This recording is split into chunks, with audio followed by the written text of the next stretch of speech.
คือว่าผู้เจ้าผู้งามก็เป็นโสดมาล้นเนาะ4 ปีบ่เปิดโอกาสให้ไผบ่โอ้ยตอบจังได๋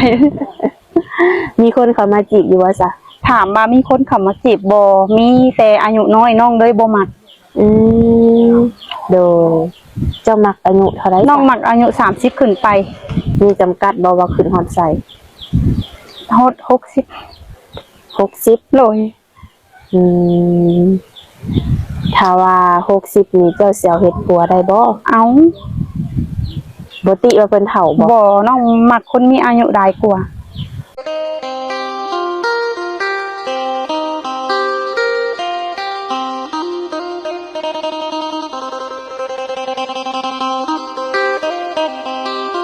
สบายดีมาพบพอกันเป็นครั้งแรกเนาะโดยอยากให้แนะนำชื่อน้องชื่อคำลาเด้อ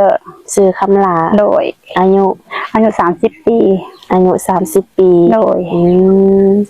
เคยสั่งครอบครัวบ่เคยมาแล้วมีลูก1 คนโอ้ลูก1 คนโดย30มีลูก1เนาะโดยเลิกลากันโดนแล้วเลิกลากันได้4 ปีแล้วโดนเติบเนาะโดยเป็นอะไรคือว่าเลิกลากันความคิดบ่เข้ากันเพิ่นอายุหลายบ่อายุซ้ำกันโอ้อายุซ้ำกันโดยบ่เข้าใจกันโดยลูกผู้หญิงผู้ชายลูกผู้ชายปัจจุบันนี้อายุ4 ปีใช่ว่าเลิกตั้งแต่เพิ่นยังน้อยกันลูกเฮาไล่มาก็เลิกเลยก็คลอดลูกมาก็บ่ได้ครบ4 ปีแยกทางกันโอ้จนเท่าคุมื้อนี้เพิ่นบ่ได้ติดต่อมาบ่แปลว่าลูกเต้าแบบนี้เพิ่นก็บ่ได้โทรมาหาบ่โอ้ถือว่าตัดขาดเลยโดยคือว่าผู้เจ้าผู้งามก็เป็นโสดมาล้นเนาะ4 ปีบ่เปิดโอกาสให้ไผบ่โอ้ยตอบจังได๋มีคนเข้ามาจีบอยู่ว่าซะถามว่ามีคนเข้ามาจีบบ่มีแต่อายุน้อยน้องเลยบ่มักโดยเจ้ามักอายุเท่าไรน้องมักอายุ30ขึ้นไป30ขึ้นไปโดยถ้าน้อยกว่า30ลงมาน้องก็สิบ่คุยเลยโดยมีจำกัดบ่ว่าขึ้นฮอดไสฮอด60โลยถ้าว่า60นี่เจ้าสิเอาเฮ็ดผัวได้บ่เอาบ่ติว่าเพิ่นเฒ่าบ่น้องมักคนมีอายุหลายกว่า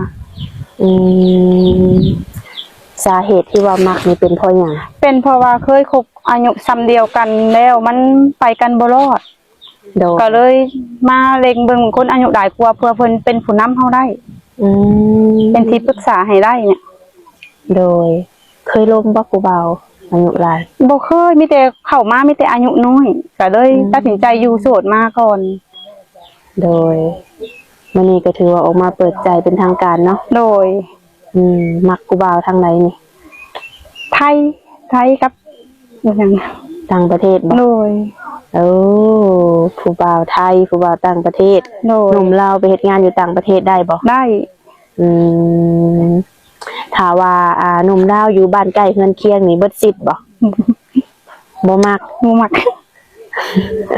เป็นอะไรคือบ่มักบ่เคยผ่านมาแล้วเดี๋ยวก็บ่อยากให้มันพลาดอีกครั้งก็เลยขอโทษหลายๆเด้อโดยบ้านใกล้เฮือนเคียงนี่ถือว่าบ่มักแล้วเนาะหนุ่มไทยหรือว่าอยู่ต่างประเทศจะสิไปอยู่น้ำเพิ่นได้บ่ไปได้เบิดถ้าคุยกันแล้วสบายใจแหละต้องเบิ่งสถานการณ์ก่อนนะนี่โดยคือทางเจ้านี่พร้อมสร้างครอบครัวเลยบ่นี่โดยต้องคุยกันโดนบ่ประมาณถ้าสูงสุดก็3 เดือนแต่ถ้าคุยกันลงตัวก็อยู่ที่เฮา2 คนก็คุยกันไปก่อนโดยถ้าว่าคุยกันฮอด3 เดือนเข้าใจกันสามารถสร้างครอบครัวได้เลยโดยมาห้องมาขอได้โดยเจ้าก็มีเวลาคุยอยู่บ่ข่อยมีเวลาคุยแต่บางข่อยเป็นคนบ่มักเว้ามักคุยแบบนี้นะ คุยได้ถามว่ามีเวลาบ่บ้างเวลาแต่คือเป็นคนที่บ่มักเล่นโทรศัพท์ โอ้บ่มักเล่นโทรศัพท์ โดย บ่ค่อยคุย โดย แหมบัดนี้ได้สิได้รมผู้บ่าวซะบัดนี้ ถ้าผู้บ่าวโทรมาได้ซะ กะหับได้ก็คือบอกเพิ่นว่าข่อยคุยนำแกเขาเพียงแบบคุยกันเข้าใจอะนะก็คุยได้บ่ถึงว่าบ่อยากคุยเลยแบบเนี้ย อืมโดยก็พอคุยได้อยู่เนาะ โดย จะมักผู้ชายนิสัยแบบใด ข่อยมักนิสัยแบบเป็นผู้นำให้ข่อยได้ โดย คล้ายๆเหมือนเป็นพ่อคนหนึงเลยอะเวลาข่อยฮ้อนแล้วก็ต้องเย็นแบบนี้นะ อืมโดย แบบมีเหตุผลเลยนะ ทางแทน โดย อืมเนาะอยากได้แบบนี้ โดย ในส่วนไหนที่จะบ่มักก็ดี เพิ่นก็บ่มักก็คือแบบ คือแบบที่คบผ่านมาเนาะที่นั่นก็คือแบบเอาดีแต่เข้าตัวเองแบบ เอาความชั่วให้คนอื่นแบบนี้ข่อยบ่มัก อืม อันนี้ที่ข่อยเกลียดที่สุดเลย ถ้ามีหยังก็คุยกันแบบนี้นะ โดย อืมมีหยังก็คุยกัน โดยบ่พอใจตรงไหนให้คุยตรงหน้าบ่ให้ไปคุยรับหลังแบบเนี้ย อืม คือแบบเจ้าบ่พอใจคนตรงนี้ก็คือบอกมาแบบพร้อมที่จะปรับเปลี่ยนถ้าปรับบ่ได้ก็คือจังว่ากันใหม่แบบเนี้ย อืม บ่ให้ไปคุยแบบตามกันบ้านแบบนี้นะ อืมเคยเจอมาบ่ เคยเจอมาแต่เลยบ่อยากเจออีกครั้ง โอ้โดยผู้ชายแบบนี้เคยเจอมาแล้วเนาะ โดยเคยเจอมาแล้ว อืมต่อไปก็ขอเป็นคนที่ว่ามีเหตุผล โดยมีหยังให้เปิดอกคุยกันเลยแบบเนี้ย อืมพอห้ามความหมายลูกติดได้บ่ ได้เบิดขอเพียงเขาก็หักลูกเขาไล่เฮาก็หักลูกเขาไล่ อืมบ่ติหยังเนาะ โดย โดย ผู้ชายกินเหล้ากินเบียร์สูบยา อันนี้ก็กินก็อันนี้ก็ขอตีในนิดนึงเนอะ แต่กินก็กินได้เป็นบางเวลาแบบเป็นยามเทศกาลหรือว่างานแต่งงานดองได้บ่ได้ว่าหยัง โดย แต่ถ้ากินพร่ำเพรื่อก็ขอ อืมถือว่าบ่ผ่าน โดย สูบยาเด้ สูบยาก็โอเค มันเป็นเรื่องธรรมชาติ อืม แต่สูบเฉยๆนะบ่เป็นยาม่า แต่ยาม่านี่ก็บ่เอา โดยเอาตรงๆไปเลยเนาะ โดย เออบ างคนทำบ่ดีสมบูรณ์แบบเนาะเจ้าสิมาคัดให้นั่นก็เป็นไปบ่ได้อะ โดย แล้วปัจจุบันนี้เจะได้เฮ็ดเวียกเฮ็ดงานหยังซะ ปัจจุบันนี้น้องเฮ็ดเวียกอยู่ไทยเด้อน้องสิมาต่อบัตรเดือนหนึง2ครั้งมาประมาณ10มื้อได้น้องก็สิลงไปใหม่ อืมอันนี้คือขึ้นมาต่อบัตร โดย เจ้าเฮ็ดเวียกหยัง น้องขายผลไม้อยู่ห้าง อยู่ห่าง โดย อยู่แถวใด นมบางกะปิ โอ้อยู่แถวนั้นเลย โดย อืมชิผู้บ่าวไทยบ่เข้ามาจีบบ่ซะบัดนี้ มีแต่ว่าแบบมีแต่รุ่นน้องอะนะน้องก็เลยบ่มัก เออ ถามว่ามีตอบตรงเลย แต่บ่มักรุ่นน้อง โดยถือว่ามื้อนี้มาเปิดใจแล้วก็สิลงไปไทย โดย ถ้าผู้บ่าวอยากมาหาเด้ อยากมาหาก็รอนัดมื้อนัดวันมาก็มาเจอกัน อืมมีวันหยุดอยู่บ่ มี เดือนหนึงหยุดจักเทื่อ เดือนหนึงน้องยุดชีเทื่อ โอ้หยุดวันหยังแน่นี่ วันหยังก็ไล่ให้เลือกเอาแล้วแต่ตาเฮาเนี่ย แต่ว่า4เทื่อ โดย โอ้ ถ้าบ่หยุดเพิ่นก็สิตีเป็น OT ให้ อืมวันเท่าไหร่ได้อยู่บ่ น้องได้วันละ400 โอ้วันละ400 กินน้ำเพิ่นอยู่เอง อืมโอเคอยู่บ่ซั่นนี่ ก็โอเคก็ต้องโอเค เดือนหนึงเดือเก็บอยู่บ่ บ่เหลือเพราะว่าต้องส่งเลี้ยงลูก เออจะส่งมาพี่เดือนละเท่าไหร่ เดือนละหมื่น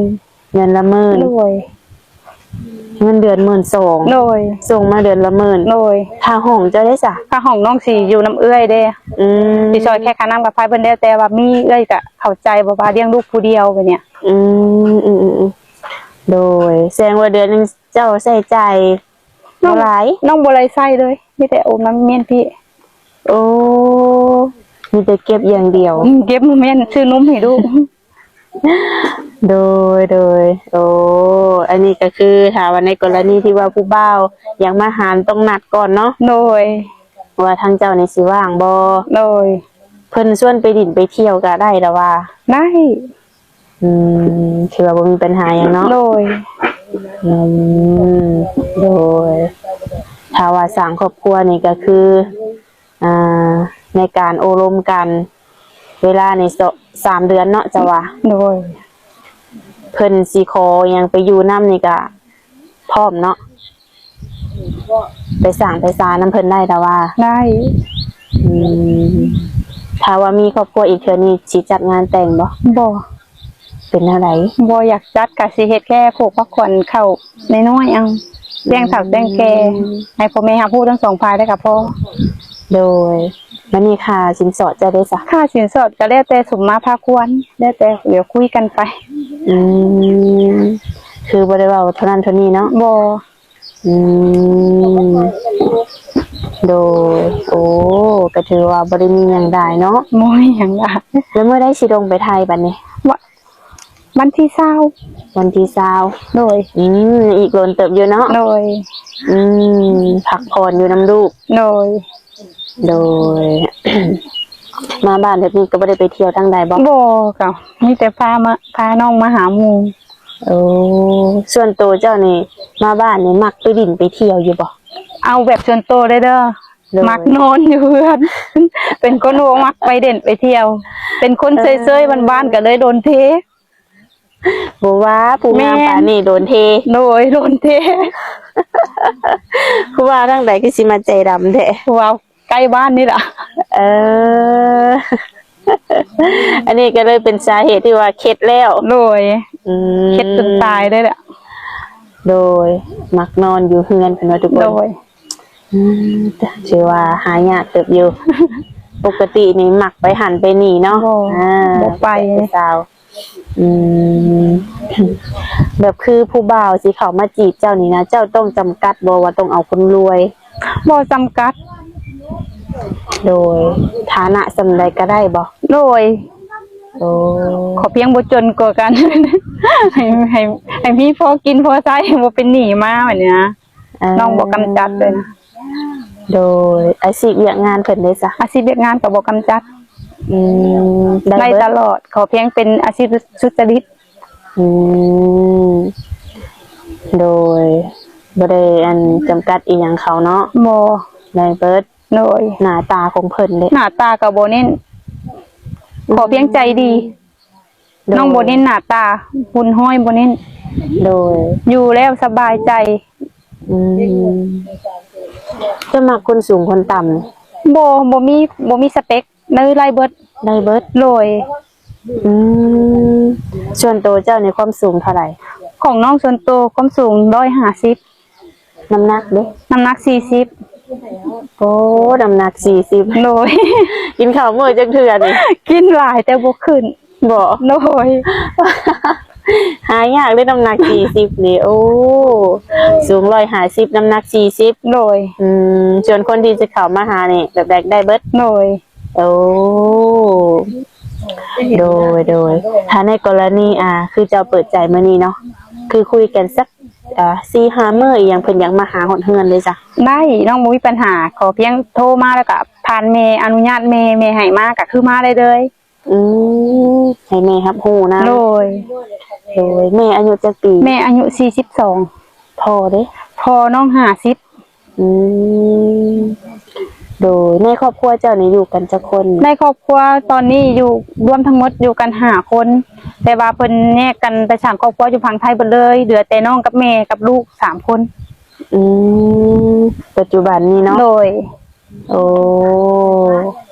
ถ้าว่าเจ้าไปอยู่น้ำสามีไผสิอยู่น้ำพ่อน้ำแม่ อันนี้ก็เบิ่งก่อนอันนี้ นี่ก็บ่ให้คำตอบก็เบิ่งก่อนว่าสถานการณ์ โดยเบิ่งความเป็นจริงก่อนเนาะ โดย อืม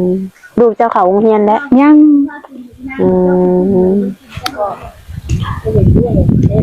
ปัจจุบันนี้ยังบ่ทันเข้าเนาะ โดย โดยคือแบบว่าเจ้าไปไทยแบบนี้เพิ่นก็บ่ได้อยากไปนำบ่ บ่เพราะว่าเพิ่นอยู่น้ำแม่ตั้งแต่ไล่เพิ่นออกมาคลอดเพิ่นออกมาเพิ่นก็อยู่น้ำแม่เลย อืมติดแม่ใหญ่แล้วเนาะ โดย อืมโดยถ้าว่าในกรณีที่ว่ามีสามีใหม่ลูกกับเพิ่นก็สิบ่ว่าหยังดอกเนาะ บ่ คิดว่า เคยถามแล้วเพิ่นก็ว่าแล้วแต่แม่ โอ้เคยถามแล้วเนาะ เคยถามตลอดเลย โดยเพิ่นก็บ่ได้ถามถึงพ่อเพิ่นบ่ บ่ โอ้โดยถ้าว่ามีพ่อใหม่ก็ถือว่าบ่มีปัญหาหยังเนาะ โดย อืมถ้าว่าเพิ่นอยากกลับมาหากลับมาคืนดีเจ้าให้โอกาสบ่ สำหรับคนเก่าบ่ โดย ถ้าสำหรับคนเก่าน้องขอตอบเพียงตรงนี้ตรงๆเลยว่าบ่เพราะว่าที่ผ่านมาคือให้โอกาสมาหลายแล้วแต่ก็บ่เคยว่าสิเปลี่ยนตัวเองก็คือเก่าอ่ะ อืมถือว่าเบิดสิทธิ์แล้วเนาะ โดย โดยมีแต่ว่าเปิดหาคนใหม่ โดย เป็นอะไรก่อนสองมาเปิดใจนี่คิดหล่นบ่ คิดโดนคิดมาตลอดเลยคิดมาหลายปีแล้ว อ่าพร้อมข้างในบ่มื้อนี้ ก็ เต็มร้อยวะ เต็มร้อยเลย โดยฐานะครอบครัวจะเป็นอะไรนี่ ฐานะครอบครัวน้องอ่ะปานกลางเด้อน้องเป็นคนโบด้วยโบมีคือแบบ โดย ทำมาหากินตามบ้านๆเฮานี่แหละ อืมโดยธรรมดาเนาะ โดย โดยคนที่สิเข้ามาหาก็ขอเป็นเบิ่งแยงเขาได้ซะเนาะ โดย ถ้าว่าบ่ร่ำบ่รวยกันเนาะ โดย อืมเมื่อนี้ก็ถือว่าบ่มีหยังได้เนาะมาอบรมกันเป็นครั้งแรกก็คือทางติดต่อเจ้านี่มีหยังแน่ซะ มีเฟซกับมีไลน์เด้อเจ้า อืมเป็นอะไรเจ้าสิแจกในช่องเลยบ่ แจกในช่องเลย อ่ะขอ QR code ไลน์ โดยเอาเลยบอก เอาเลย เอาขึ้นหน้าช่องเลยเนาะ โดย เพราะว่าหนุ่มคนใด ไลน์ ที่เพิ่นบ่สะดวกแอดมาหาทาง YouTube เนาะ โดย เป็นก็สิสแกนเขาเลย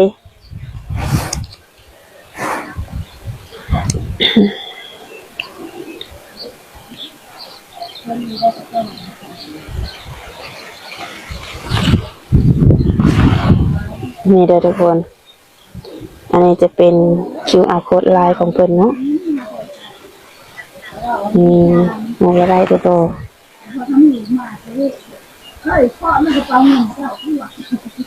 เฟซแจกได้บ่ เฟซเอาไว้ก่อนบอกเลยได้แต่เจ้าว่า โอเคซะนะ ได้เจ้า แจกไลน์ก่อนก็ได้เนาะเพราะว่า FC ส่วนใหญ่เพิ่นก็ดินไลน์อยู่แล้วเฟซนี่บางคนบ่ค่อยได้ดินดอกเนาะ โดย โดยจะมีแต่ว่าคำถามใดที่ว่าทางข่อยบ่ได้ถามก็ให้ทางหนุ่มๆเพิ่นเข้ามาถามเองเนาะ โดย ไว้พบกันในคลิปหน้าเด้อ โดย สบายดี สบายดี